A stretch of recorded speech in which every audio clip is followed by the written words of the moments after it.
രാജഗോപാലിന്റെ എവിടെയും ജനാർദ്ദന്റെ എവിടെയും ഹോസ്റ്റലിലും ഒക്കെ അന്വേഷിച്ച് ഞാൻ എവിടെ എത്തിയിട്ടില്ല. ആസ്പത്രിയിൽ ആരൊക്കെ ഉണ്ട്? ആസ്പത്രിയിൽ നന്ദനും ഗൗരിയും ഉണ്ട്. അത് മാത്രം പോരല്ലോ, ഇങ്ങോട്ട് വന്നിട്ടാവുന്ന ആദ്യം വിചാരിച്ചു. അതും ഇല്ലാന്ന് അറിഞ്ഞപ്പോ ആകെ ബേജാറായിരിക്കാം. മുമ്പൊക്കെ എത്ര വഴക്കിട്ട് പോയാലും രാത്രി ആവുമ്പോ വീട്ടിലെത്താതിരുന്നിട്ടില്ല. ഇതിപ്പോ രാവിലെ ആയിട്ടും വന്നല്ലോ. പൂവാമ്പാടത്തെ കളപ്പുരയിൽ കിടന്ന് ഉറങ്ങായിരുന്നു. അമ്മു ആസ്പത്രിയിലാ, നിന്നെയും കൊണ്ട് ചെല്ലാനാ ഞാൻ വന്നേ. എന്താ പിന്നെ ഇളകി അപസ്മാരം?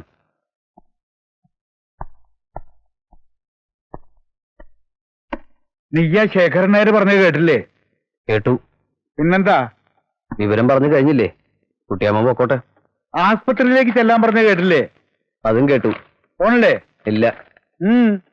അവിടെ അവളുടെ നന്ദൻ ഉണ്ടാവൂലോ. നീ ഇങ്ങനെ ആയാൽ എങ്ങനെയാ വേണു? കഷ്ടമാ. ആവശ്യമില്ലാത്തടത്തേക്ക് കയറി ചെല്ലാതിരിക്കാനുള്ള വിവരമൊക്കെ എനിക്ക് അയച്ചാ. എനിക്ക് പറയാനുള്ളത് ഞാൻ പറഞ്ഞു. ഇനി നിന്റെ ഇഷ്ടം. ആവശ്യമില്ലാത്ത ഇടമോ ഉള്ള ഇടമോ എന്നൊക്കെ പറയാൻ എനിക്കിപ്പോ അധികാരമില്ലല്ലോ. നീ വലുതായി പോയില്ലേ?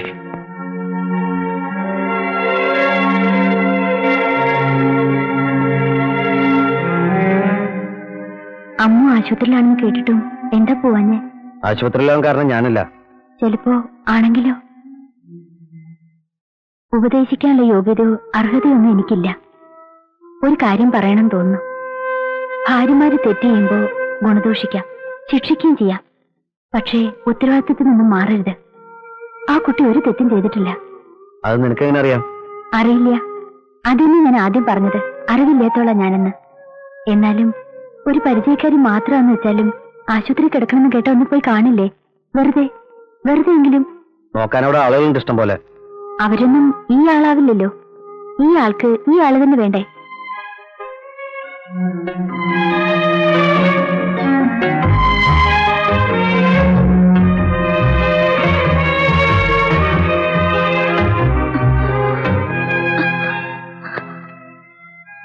എന്തിനാ വേണോട്ട് എന്നോട് പിണങ്ങിപ്പോയത്? ഞാനൊരു തെറ്റും ചെയ്തിട്ടില്ലല്ലോ. നീ ഇറങ്ങിപ്പോയ ഉടനെ ഇവിടെ തലചുറ്റി വീണു. അപ്പൊ തന്നെ ഇങ്ങോട്ട് കൊണ്ടുവന്നു.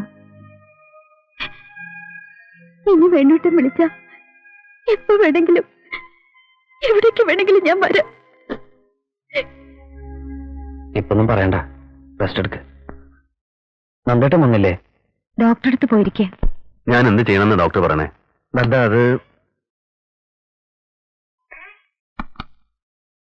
ഡോക്ടർ ഇപ്പൊ എന്നോട് സംസാരിച്ചു. അമ്മു ഗർഭിണിയാണ്.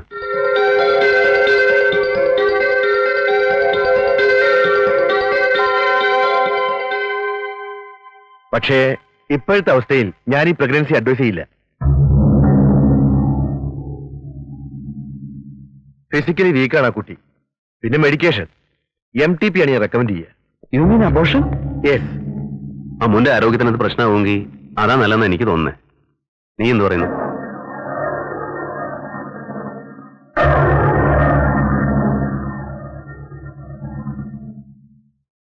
അമ്മ എന്ത് പറഞ്ഞു? ഡോക്ടർ അങ്ങനെ പറഞ്ഞിട്ടല്ലേ മോളെ? ഡോക്ടറല്ല, ആരും പറഞ്ഞില്ല, സമ്മതിക്കില്ല. അറിയില്ലേ 4 പെണ്ണ് 3 ആണ് ഉണ്ടാവുന്ന കഴിഞ്ഞ പറഞ്ഞത്. ഡോക്ടർ പറയുമ്പോ എന്താ അമ്മ ചെയ്യാ? ഡോക്ടർ പറഞ്ഞിട്ടല്ല, എനിക്കറിയാം. നിങ്ങൾക്ക് കുട്ടികളുണ്ടാകാൻ അസൂയ. നിനക്കെന്താ അമ്മു പറഞ്ഞാ മനസ്സിലാവാത്തത്? പറഞ്ഞ മനസ്സിലവിടൊക്കെ ഉണ്ട്. വേണ്ടൂട്ടാ, സമ്മതിക്കരുത്. നമ്മുടെ കുഞ്ഞിനെ കൊല്ലാൻ സമ്മതിക്കരുത്. സമ്മതിക്കാൻ വേണ്ടൂട്ടാ. അമ്മൂന് സമ്മതമല്ലെങ്കിൽ അങ്ങനെയെന്ന് വെച്ചാ എന്താ വേണു നീ വിവരക്കേട് പറയണേ? അവളുടെ ഹെൽത്തിന്റെ കാര്യല്ലേ? നിനക്ക് കുഴപ്പമൊന്നുണ്ടായിരുന്നു വെച്ചിട്ടില്ല അമ്മു. എനിക്കൊന്നും ഉണ്ടാവില്ല. എന്റെ കുഞ്ഞിനെ കൊന്നാലോ? എനിക്കെന്തായാലും പറ്റ. എന്റെ കുഞ്ഞിനെ കൊല്ലരുത്.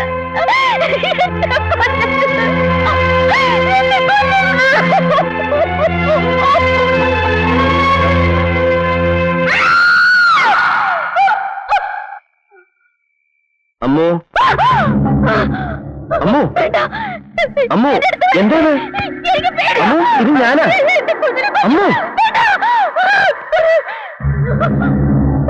എന്താ അമ്മു? എന്താ വേണു? അമ്മു, അമ്മു, അമ്മു ഞാനാ നന്ദന. ഞങ്ങളൊന്നും ചെയ്യില്ല നിന്നെ.